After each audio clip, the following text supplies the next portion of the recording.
18-year-old Aaron Blocker shifted uncomfortably in his seat. It was January 2011, and the Mississippi College freshman was doing his best to pay attention in his chemistry class. Chemistry was usually Aaron's favorite class. He dreamed of being a scientist himself. But today, he was distracted. His stomach was cramping, and he really had to go to the bathroom. Aaron had Crohn's disease, an illness that causes stomach cramps, severe weight loss, and diarrhea. He'd been diagnosed the year before, but for the past few weeks, he'd been suffering from a prolonged flare-up. Already this morning, Aaron had left the lecture hall 3 times to go to the restroom. Aaron tried to ignore all the twisting and churning that was going on in his stomach and just listen to the lecture, but pretty soon Aaron realized he couldn't ignore it any longer. So, like he already had 3 other times so far this morning, he quietly got up and began heading for the door again.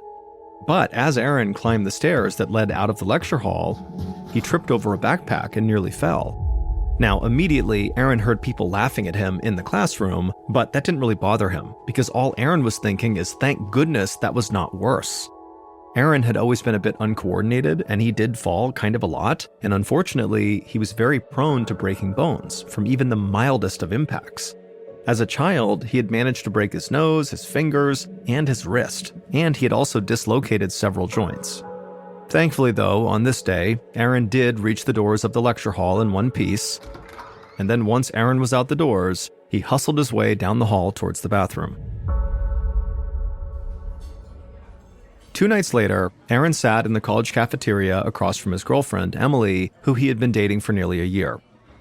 Aaron was a grade ahead of Emily, so she was actually still in high school. She was a senior. But his college was not far from her home, and so she came to visit him whenever she could. Emily had just gotten her first tattoo, and she was telling Aaron all about the experience, but Aaron was having a really hard time focusing on her story. The distinctive sort of greasy aroma of sloppy joes and tater tots filled the busy dining hall, and it was making Aaron feel really nauseous. He was on a restrictive diet because of his Crohn's disease, and the cafeteria's very greasy food was brutal on his stomach. But his dorm didn't have a kitchen, so he really had no other choice but to try to eat as much as he could handle. As he tried to force down some food, his stomach suddenly spasmed and Aaron clutched his belly in pain. Emily saw this and stopped her story and asked if he was okay, but Aaron sort of brushed it off. He said he was used to the pain and told her not to worry. But this time, the pain was just too much, and Aaron doubled over in agony as another spasm cut through his gut.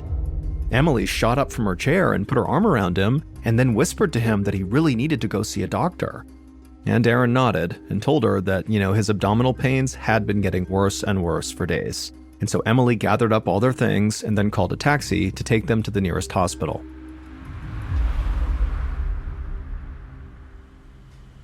A couple of hours later, Aaron laid in a hospital bed in the emergency room with Emily sitting by his side. The doctor had ordered an immediate CT scan of Aaron's abdomen, and so now they were just waiting for the results. Aaron clutched Emily's hand and let out a deep breath. He was, unfortunately, quite used to hospitals, doctors, needles, and machines. And in virtue of being Aaron's girlfriend, Emily, too, was very accustomed to this environment. Aaron was very grateful to have his girlfriend by his side. And so he looked up at Emily, and he told her he just could not imagine going through all this stuff by himself. But before she could reply, the ER doctor came into the room with Aaron's test results. And the doctor got straight to the point and said he'd found something very troubling in Aaron's CT scan. But it was actually not Aaron's gut that was concerning the doctor. He said during the CT scan, as they're trying to photograph his abdomen, the scan had kind of inadvertently caught a bit of Aaron's hip bones. And basically, the bones showed signs that they were dying. It's a condition called avascular necrosis, which happens when blood supply to a bone is cut off, and so the tissue decays. Aaron closed his eyes and grimaced. He wondered if maybe this condition he'd never even heard of might explain his history of so many broken bones. Aaron quickly filled the doctor in about his medical history and how doctors had really struggled to figure out why his bones always seemed so brittle. Throughout his childhood and teenage years, Aaron had been tested for various conditions, from common issues like arthritis to a rare genetic condition called Wilson's disease. But each time, the results were either negative or inconclusive. It wasn't until Aaron was diagnosed with Crohn's disease a year ago that Aaron finally got an answer that sort of made sense. His doctor had told him that because his Crohn's disease had been untreated for so long, Aaron had been malnourished, and as a result, his bones were weakened. But that was a year ago, and since then, Aaron had done everything in his power to eat right and build up his strength, and so it just seemed like, he would have been doing better by now. The ER doctor listened closely and took a bunch of notes. Then, after Aaron was done speaking, the doctor asked him if he was taking any new medications. And Aaron nodded and said that yes, for the past 8 weeks, he'd been taking low doses of a steroid called prednisone to help reduce the inflammation caused by Crohn's disease. Aaron could see from the ER doctor's expression that he was puzzled. The doctor said that steroids could cause bone damage like this, but only with prolonged use and high doses. In his opinion, 8 weeks was just not enough time to cause this much damage to Aaron's hips. But just to be safe, the ER doctor recommended that Aaron go see the other doctor who'd prescribed him this steroid to see if maybe they could change his treatment plan. Aaron's mind was swirling. He had convinced himself that if he could just get his Crohn's disease under control, he could live a normal college student life. But now here he was being told he had an even bigger problem with no clear solution. And so Aaron shook his head in disbelief, but at the same time, he tried to stay positive. He hoped that if he stopped taking steroids, his bones would stop breaking down and he would get better. 2 years later, on a muggy summer day, Aaron clutched the sticky vinyl seat of a campus shuttle bus. Every time the bus hit even the smallest of bumps, Aaron would feel pain shooting through his hips. Aaron was now 20 years old and working hard towards his degree in biology and medical sciences. It was fascinating to him to learn how the human body worked. He hoped that someday he'd know enough to understand what was happening to him. Because Aaron was still in constant pain. His weakened hips made it really hard for him to walk around campus, so he took the shuttle bus as often as he could, even though it was quite painful. Right after visiting the emergency room 2 years earlier, Aaron had stopped taking steroids, but that hadn't helped, and his hips had only gotten worse. At this rate, Aaron knew he could be facing a hip replacement surgery before he even turned 30 years old. When the shuttle bus came to a stop, Aaron carefully climbed down the steps and limped into the lobby of the school's medical building for an appointment with his orthopedist. He sighed as he shuffled his way into the very familiar waiting room. Doctors and nurses in hospitals were now as much a part of Aaron's life as college professors. A few minutes later, Aaron hobbled into an exam room and climbed up onto the crisp white paper covering the examination table. When the doctor arrived, he asked Aaron to lie down, but Aaron was in so much pain, the doctor had to actually help him lie down. After poking and prodding Aaron and also guiding Aaron's legs through several movements to check his range of motion, the doctor stepped back and grabbed Aaron's latest scans and began looking them over. And as he did, Aaron could tell he was very likely about to hear some bad news. He had seen that same concerned look on many doctors' faces in the past. Finally, the orthopedist lowered the paperwork and told Aaron that his avascular necrosis in his hip bones had continued to worsen and it was leaving behind a lot of dead bone tissue. And so he wanted Aaron to consider a surgery called core decompression to remove the diseased bone in Aaron's hips. Once the dead bone was gone, new blood vessels could develop and healthy bone could grow back. Ideally, this procedure would reduce Aaron's pain and help him avoid total hip replacement surgery down the road. Aaron was so desperate to feel better that he only had one question. How soon could they schedule this surgery? 8 weeks later, Aaron was at home in his small off-campus apartment, studying in bed. He hadn't been able to move much since his surgery, and he was irritable at how slow his recovery had been. He was having trouble focusing on the biology textbook he was reading, so he put it down and reached for the TV remote. But when he clicked the power button, the TV wouldn't turn on. Aaron wondered if maybe the remote's batteries were dead, so he carefully swung his legs over the side of the bed, grabbed onto his headboard, and pulled himself upright. Then Aaron grabbed the aluminum walker right next to his bed that he needed just to get around, and he inched his way across the room to his desk. He pulled 2 AA batteries out of the desk, but then he dropped one of the batteries as well as the back of the TV remote onto the floor. And Aaron suddenly thought to himself, what is he going to do? Getting down on the floor on his hands and knees was just totally out of the question.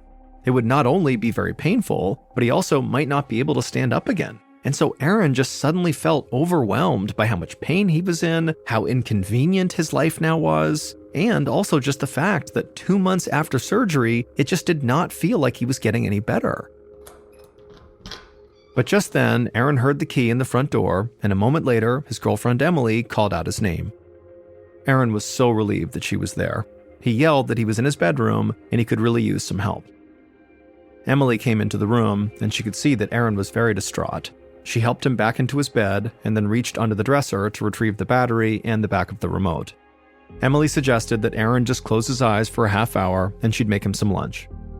Aaron smiled and felt so thankful to have Emily in his life, and then he did close his eyes. But Aaron was too anxious about his situation to fall asleep. It felt like his life's goals were slipping away from him.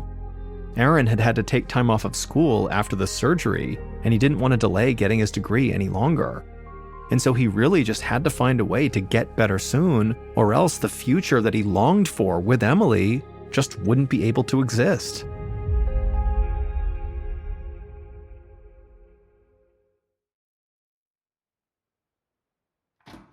One month later, a nurse at the orthopedist's office led Aaron into an exam room and closed the door behind them. Aaron attempted to climb the tiny step stool in front of the examination table like he had done so many times in the past, but this time the pain in his hips was so extreme he just couldn't do it, so he opted for a chair instead. A minute later, Aaron heard a soft knock on the door and his orthopedist came in. The doctor pulled up a stool in front of the room's computer monitor so they could look at the results of Aaron's latest CT scans. Once the doctor had pulled up the images, he pointed to the balls in both of Aaron's hip sockets, and then he pulled up another image of a healthy hip joint to compare. The doctor said that on the healthy hip, the ball and socket looked like a smooth, round sphere surrounded by space. But on Aaron's hips, the balls looked broken down and fractured. The joints were surrounded by white shadows that represented scar tissue that had grown and grown over the years. This was obviously not what the doctor or Aaron had hoped for. The bones in his hips were grinding together and continuing to break down, which meant the core decompression surgery was a failure. Aaron asked the doctor why his bones kept decaying no matter what doctors recommended, and the doctor admitted he simply didn't know. The doctor said the next step would be a double hip replacement surgery. But he assured Aaron that although it was unusual to replace hips in someone so young as Aaron, it was a common surgery with great results. And so he told Aaron that after his surgery, he would very likely be able to walk easily again and his pain would be gone. But despite that, this was still a very difficult decision for Aaron. If he went through with the hip replacement surgery, he would need up to a year of recovery and rehab, which would mean putting his schoolwork on hold again when he was so looking forward to graduation and doing scientific or biomedical research in the real world. And so this was going to be a really challenging decision. But then Aaron stood up to go get his jacket, and his hips hurt so much just walking the 3 feet to the coat hanger, Aaron realized he really had no choice here. The pain was so bad and it was only getting worse, and so he basically had to do the hip replacement surgery. 4 years later, in 2016, the clock radio on Aaron's nightstand belted out a pop song, jolting him awake. Aaron rolled over and hit the snooze button, and as he did, he smiled. Before his hip replacement 4 years ago, rolling over would have been so painful, but now he was moving just fine. It had taken a long time to become this healthy again. Following the hip replacement surgery, Aaron had to stop going in person to school and take online classes in order to finish his degree on time. He spent his time mostly indoors and bedridden, but slowly he had regained his mobility and had gotten his life back on track. Aaron had graduated from college and was now pursuing a master's degree in biomedical research at Mississippi College. At the age of 24, 4 years after the surgeries, Aaron was finally focusing on his future rather than his pain. Through it all, Emily had stayed by his side, like always. And at the end of 2012, Aaron asked her to marry him, and to his delight, she had said yes. They were married on August 1st, 2013, the best day of Aaron's life. Aaron could hear Emily in the kitchen cooking up some breakfast. A moment later, she called to him and asked if he wanted some eggs. Aaron yelled back that he'd be right there as he put his slippers on. Just then, Aaron's alarm clock went off again, and without thinking, Aaron twisted around to stop it. And as he did, he suddenly felt an excruciating pain in his left hip. The worst pain he had ever felt in his entire life. Aaron instantly writhed in pain and fell back on the bed and shouted for Emily. She rushed into the bedroom and tried to help Aaron stand, but he couldn't move his left leg at all because the pain was now totally unbearable. And so through gritted teeth, he asked Emily to hand him his phone, and when she did, Aaron called a friend, and a few minutes later, that friend arrived, and together with Emily, they helped lift Aaron up and carried him out to the car so they could drive him to the hospital. An hour later, Aaron lay on a gurney staring up at the hospital ceiling lights flashing past him as the ER staff whisked him down a hospital corridor to the CT scan room.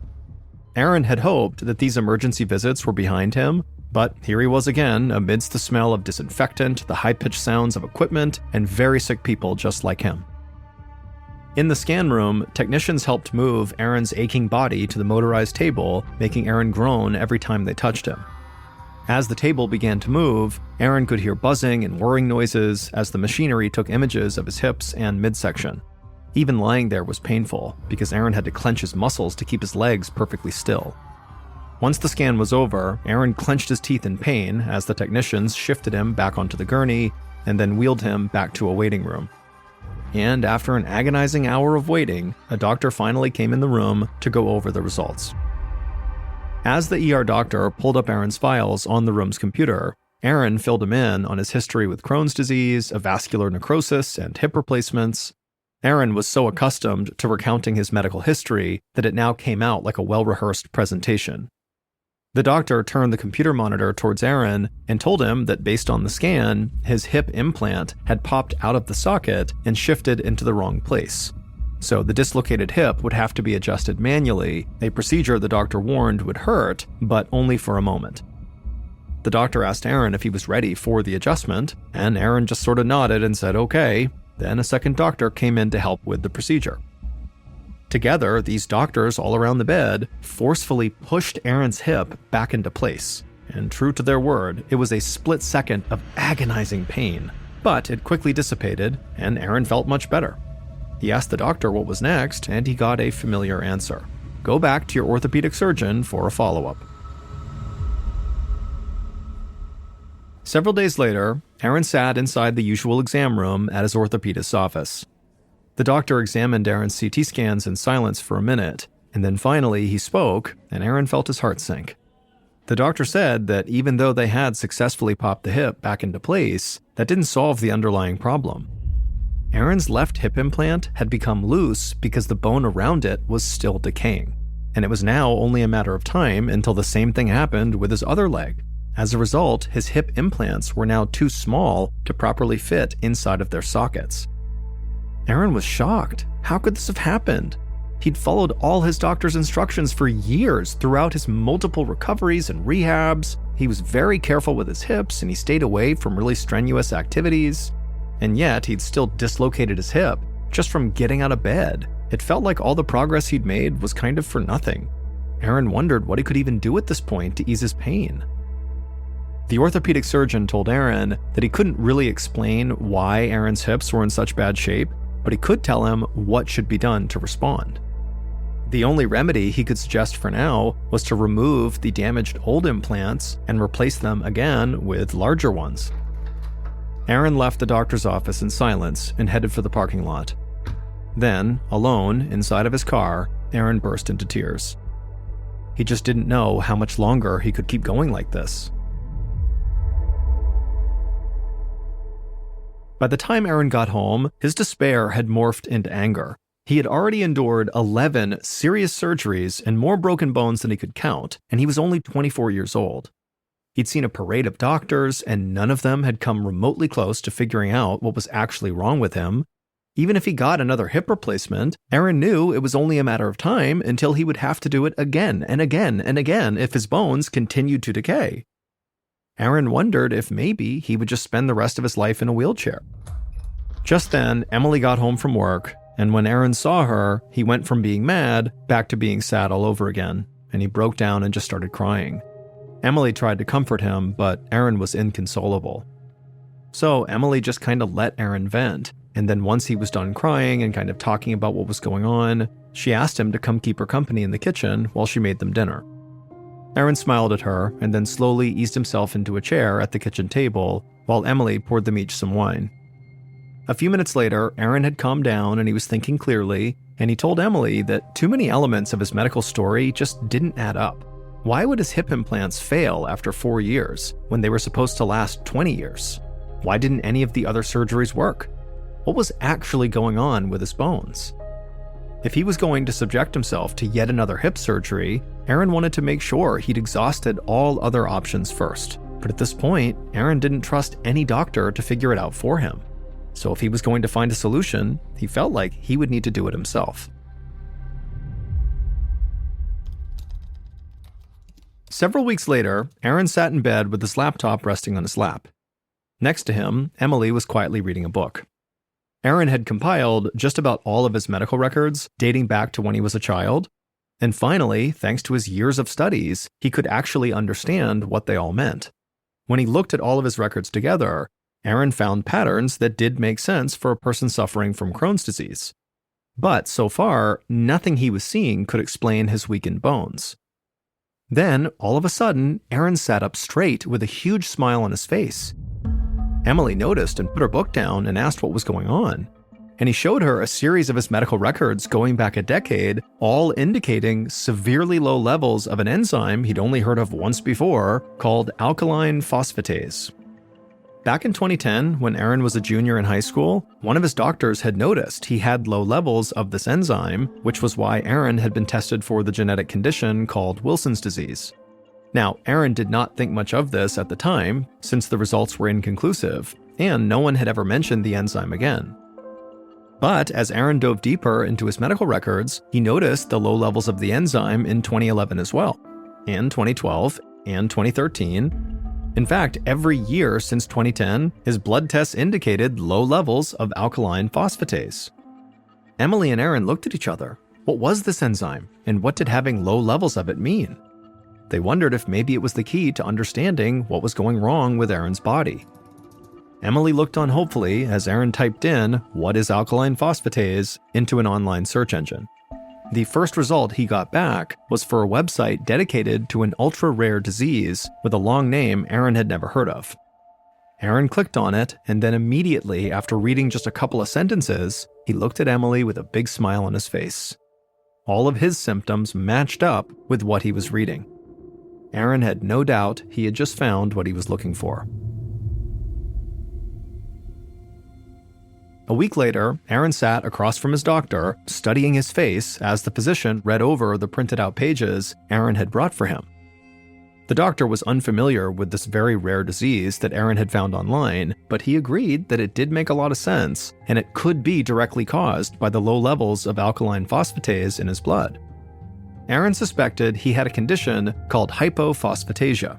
It's an ultra-rare metabolic bone disease that affects the body's ability to make alkaline phosphatase, which helps bones stay healthy by absorbing essential minerals like calcium, phosphate, and magnesium. When there's a deficiency in alkaline phosphatase, the minerals don't get absorbed by the bone. Instead, these minerals collect on tendons, kidneys, and other organs and cause serious damage. In Aaron's case, they had collected on his hip bones. Aaron's doctor ordered immediate bone scans to test for hypophosphatasia, and a few days later, the bone scans confirmed Aaron's theory was right. Miraculously, Aaron solved his own lifelong health crisis. In 2018, 1 year after his successful diagnosis, Aaron started on enzyme replacement therapy, which is the only treatment known for hypophosphatasia. Aaron also had 9 more surgeries to undo damage that had already been done to his body. But since starting the enzyme replacement treatments, Aaron's bones have stopped decaying, and calcium deposits in other parts of his body have disappeared completely.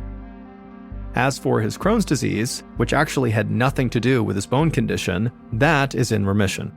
But to this day, Aaron still does deal with small levels of pain every single day.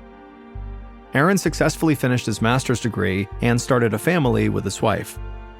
Currently, he works as a data and analytics consultant for a hospital system, and is a prominent patient advocate for hypophosphatasia.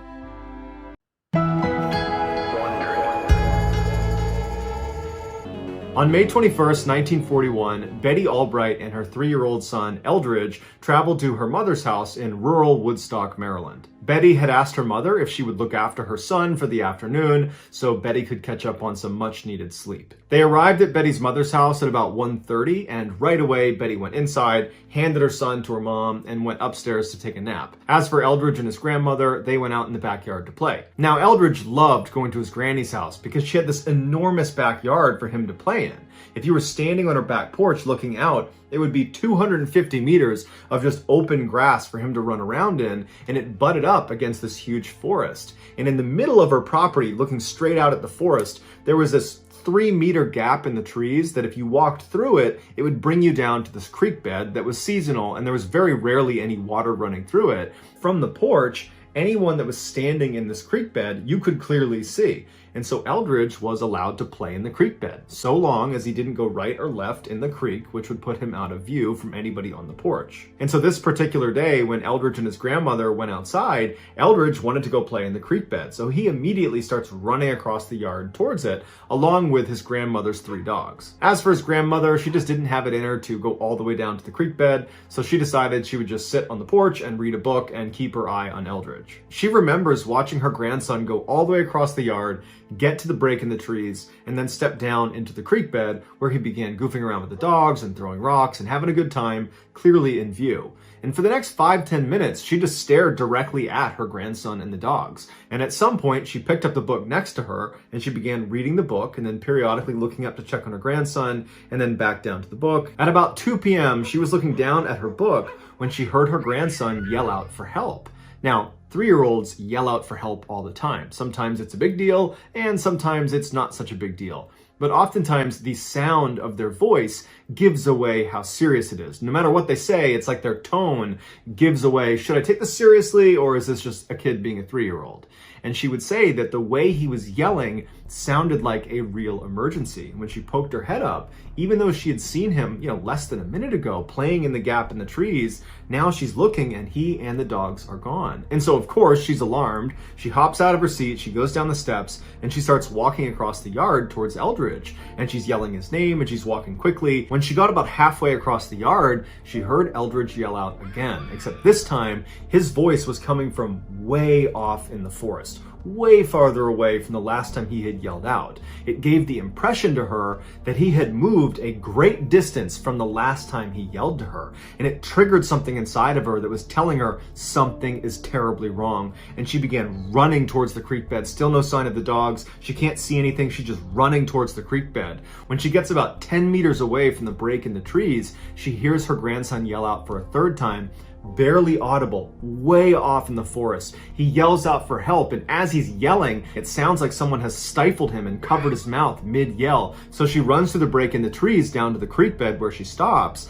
and she looks out in front of her, and it's just dense forest, and there's no Eldridge, there's no dogs, there's nothing. She looks to her right down the creek bed, and there's nothing down there, and then she looks to her left, and one of her dogs is in the creek bed, maybe 10 meters away, facing away from her, and the dog is positioned in such a way that it's clearly looking at something.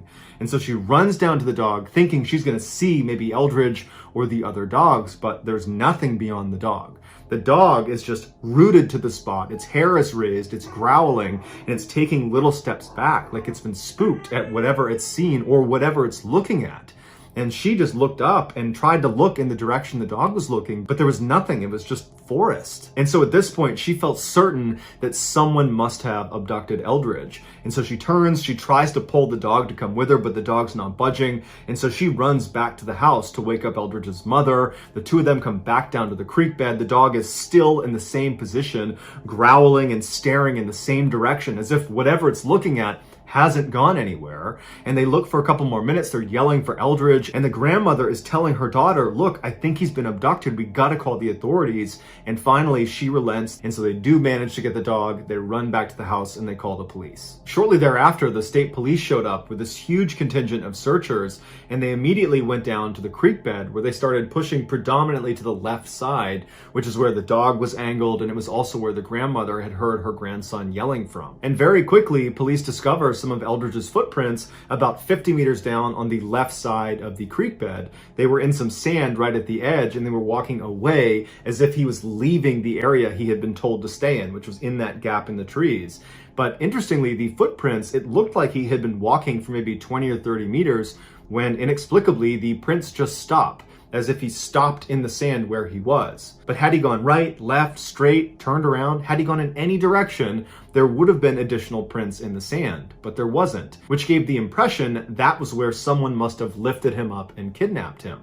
But they never found any prints connected to a kidnapper. For the rest of the day and that night, they would not find any more signs of Eldridge or the other two missing dogs. The next day, about 24 hours after Eldridge had gone missing, there were a number of search crews that had gone well outside of the primary search area in hopes of maybe finding one of the two lost dogs, because they thought maybe they could bring them to the lost child. And this one crew that was 4 miles away from where Eldridge had gone missing, they were walking past a swamp when one of them heard what sounded like a child whimpering, and it was coming from inside the swamp. And so immediately they turn and start walking into the swamp, which had fairly deep water, and they get to this clearing and they see there's this rocky overhang with high grass all around it, kind of forming like a cave. And they hear this whimpering again, and it's coming from underneath that rock. And they rush over and they're pulling the grass aside, and sure enough, tucked underneath this rock, inside of this kind of makeshift cave, is Eldridge. He was laying on this really well-constructed bed of leaves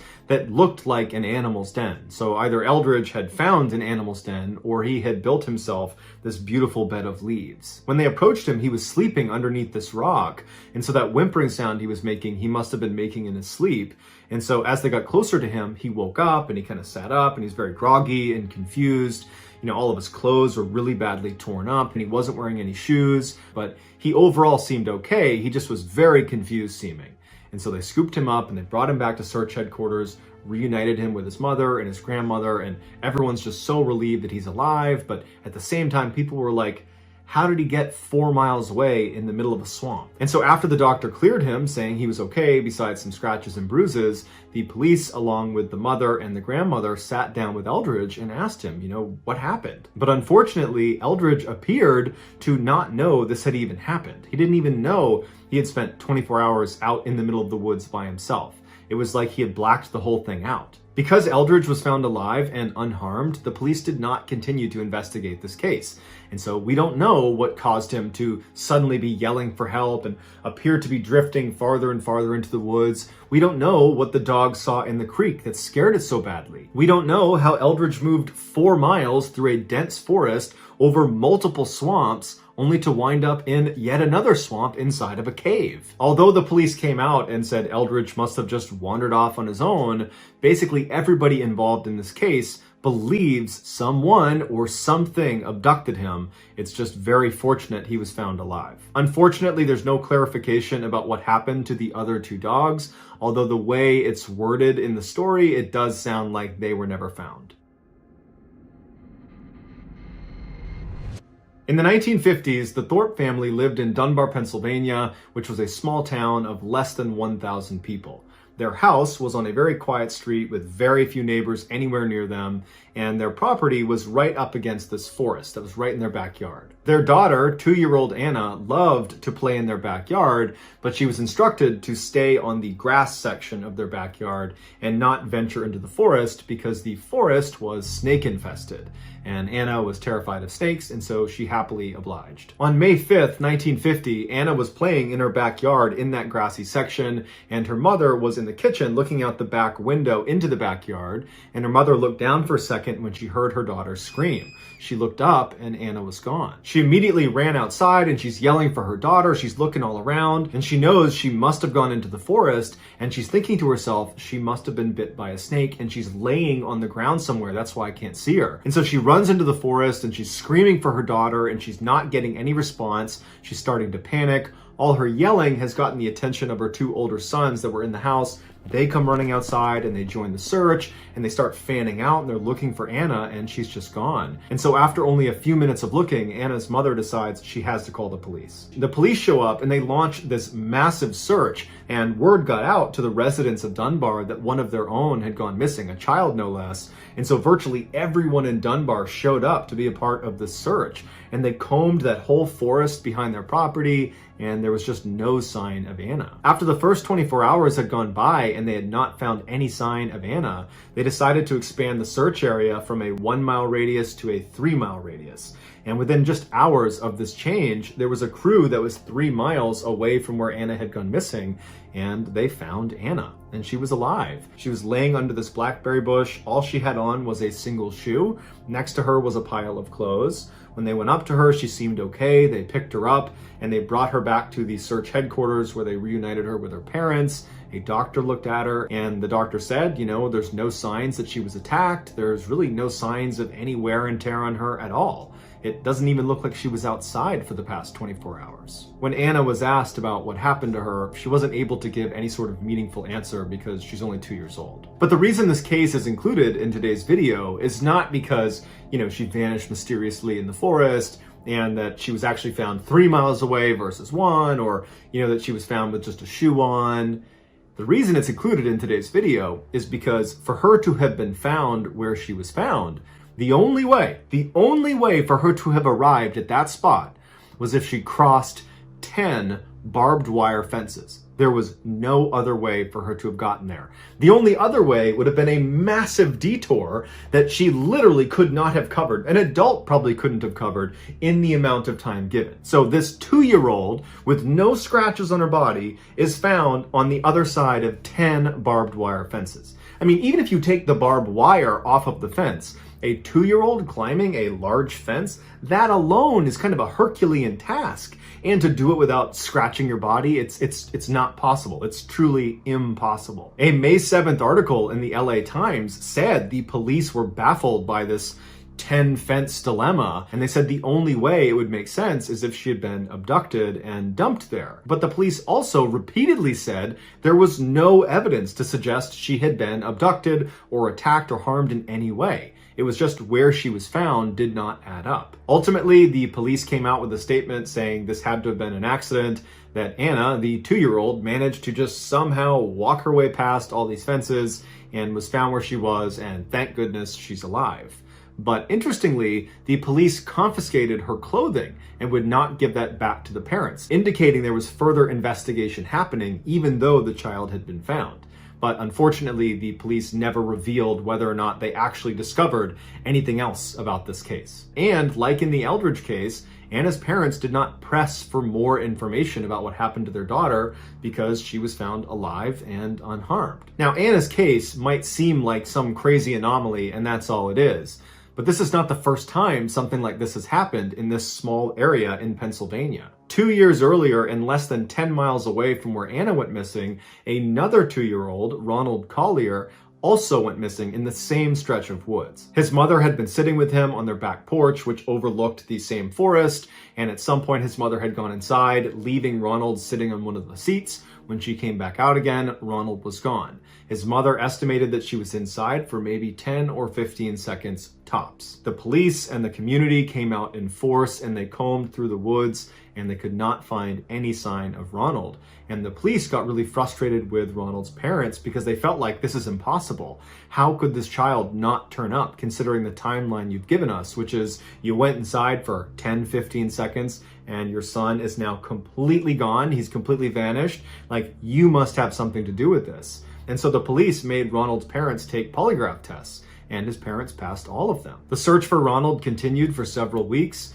but unfortunately, it was ultimately terminated and they never found him. People in the area believed someone or something, maybe a bear or some other animal, was lurking in the tree line and watching Ronald. And as soon as his mother went in the house, they ran up and snatched the child and ran away with him. However, the police came out and said there was no evidence to back up that this child had been kidnapped, that what's far more likely is Ronald just got up and walked away and disappeared. However, 2 years later, when Anna's case happened, the similarities between her case and Ronald's case were just too much for locals to overlook. And so people began saying, it looks like Anna was abducted and placed where she was ultimately found inside of those woods. And so probably whoever or whatever took Anna is the same person or thing that took Ronald. But Anna was just lucky enough to survive. Although this mystery predator theory is just that, a theory, it does seem more likely than Ronald in 15 seconds getting up and running off into oblivion, never to be found again, and Anna scaling 10 barbed wire fences in a 24-hour period without a scratch on her body. Unfortunately though, we'll probably never know the truth. In September of 2004, 49-year-old Robert Springfield, along with his 2 teenage sons, left their home in Wyoming, bound for the Bighorn Mountains in Montana. They were planning to do some elk hunting on the Crow Reservation, which is the homeland of the Crow tribe, and Robert and his family were members of the Crow Reservation and therefore had the right to hunt on that land. The specific spot the boys were going to be hunting was Black Canyon, a particularly steep and rugged area. But Robert was well equipped for this type of environment because he had previously served in the United States Marine Corps in their Special Operations Unit, which would have meant he would have received a very high level of outdoor survival training, which is perfect for living up in the mountains. Robert's sons had apparently learned a lot from him and were very competent outdoorsmen as well. They arrived at the reserve on September 19th and immediately headed out to do some bow and arrow hunting. Their plan was the 2 boys would break off from their father and head over to the edge of the canyon and attempt to drive elk down into the valley so their dad could take a shot at them. But late in the afternoon, the 2 teenage boys had not seen a single elk, and so it was getting to be time to head back to the prearranged meeting spot, and so they packed up their stuff and they headed there. The boys make it to the meeting area and their father, Robert, is not there. So they sit down and they begin to wait. And an hour goes by, 2 hours goes by, 3 hours goes by, still no sign of their dad. They can't get in touch with him. They have no cell phone service. And so they're thinking to themselves, okay, worst case scenario, he got turned around and he'll have to spend the night out in the cold. But he's got warm winter clothes on. He knows what he's doing. He'll be fine. And so as the sun was setting, the boys did finally leave to go tell authorities that their dad was, lost in Black Canyon somewhere. But it was just not registering for them that this could be life-threatening, that something really bad could have happened to their dad. He was just this Superman figure to them, and it just did not cross their mind. Authorities launch a search that night that includes the use of helicopters with thermal imagers doing low flyovers of the entirety of Black Canyon. Thermal imagers pick up a heat signature, and so anyone that is alive gives off a heat signature. And so at night, if you were flying overhead and you saw a person in the middle of a canyon where there's virtually nothing else around them, they would stand out like a bright light. But that night, the helicopters combed all over Black Canyon and they never saw Robert. However, authorities would say that, this guy, he's trained, former special operator, he probably went and found shelter. So he could be inside of a cave, or maybe he made himself a shelter with tree branches, and it's obscuring him from the thermal imager, and so we'll just have to look tomorrow. But the next day, despite bringing out hundreds of searchers and bloodhounds and people on horseback and more helicopters and planes flying overhead, there was no sign of Robert. And after several weeks of still not finding any sign of Robert, they ultimately called it off. The family was obviously crushed, but more than that, they were just dumbfounded. The idea that something bad had happened to invincible Robert, that just didn't add up for them. And so after the official search was terminated, they would continue to make trips into Black Canyon looking for their father, their husband. But unfortunately, like all the searchers, they never found any trace of him and eventually accepted that he was gone. 1 year later, in October of 2005, a hunter who didn't know anything about Robert Springfield or the fact that he had disappeared, this hunter is in Black Canyon in the same area where Robert Springfield had disappeared. And this hunter is walking through this really dense forest. He's all alone. He's an experienced hunter, and he's not on a path. He's just kind of combing through the woods, and he starts to hear what sounds like a crow screeching. And at first, it doesn't really register with him. It's only in retrospect that he recalls this sequence of events. As he kept walking on, the screeching intensified to the point where he just could not ignore it. And so he stopped and turned to listen to this screeching crow that he couldn't see through the dense forest, but he could tell it was in that general direction. This hunter said as soon as he stopped and he turned and began actively listening to this crow, he had this weird sensation that the crow was trying to actively communicate with him. It was a very strange experience. He had never had anything like it in his entire hunting career, and he spent lots of time outdoors. And so he felt like he had to go over and see what was going on with this crow.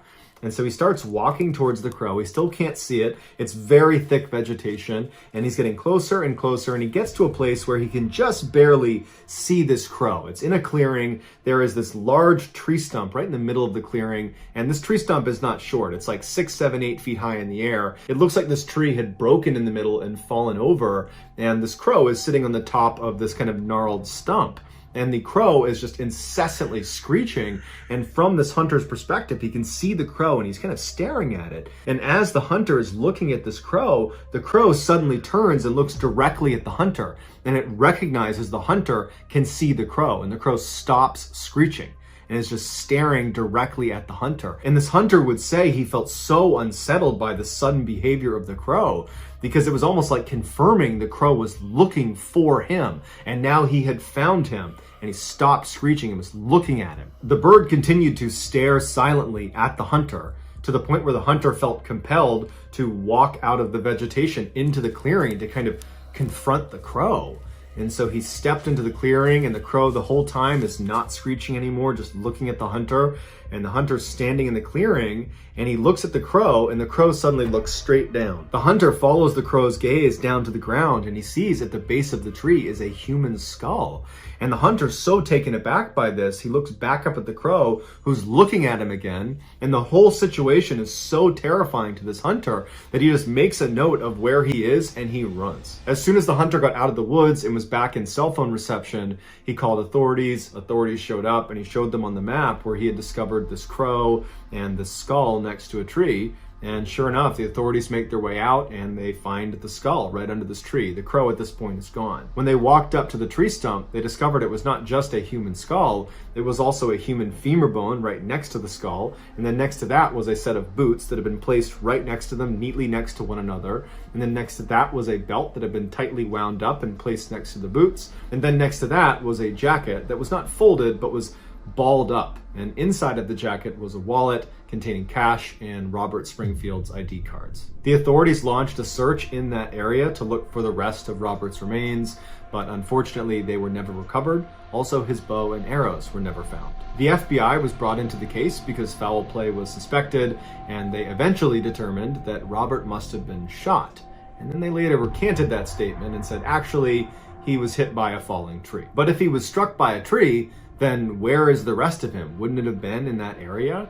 And then why were all of his things neatly stacked? Certainly he wouldn't have done that after getting hit by a tree, so who neatly stacked his things after he was hit?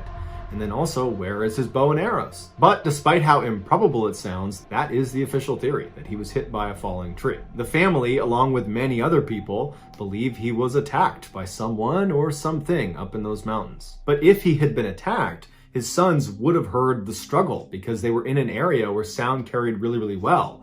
And if a person attacked him, why didn't they take the money out of his wallet? Also, where Robert's remains had been found was very close to where his original campsite had been with his two sons on the night he had gone missing. And so it was firmly located inside of the initial search grid, meaning had he been under a tree or been left for dead by some attacker in that area, he would have been found in those first couple of weeks that they were looking before the search was terminated.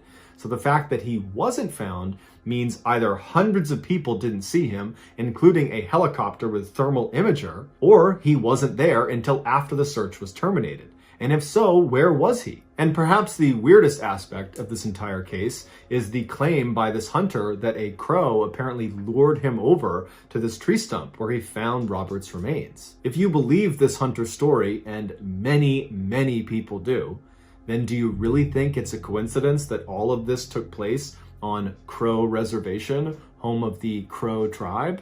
I think not. But will we ever know the truth about what actually happened to Robert? I don't know.